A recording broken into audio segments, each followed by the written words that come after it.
Does your multimeter work when it's on volts, but as soon as you bring it over to 10 amp, whatever setting you put on here, especially on current, it always just says 0.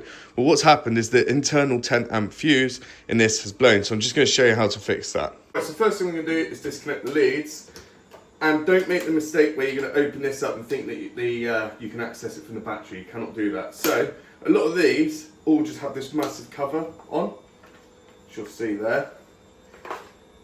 And then all we're going to do is undo 1, 2, 3, 4 screws.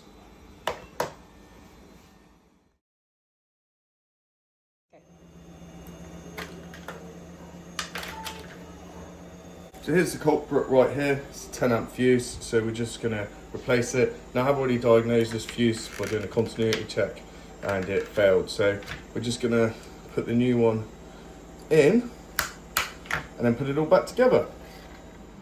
As you can see, doing a drawdown test now and it's working fine. So thanks for watching and we'll see you on the next one.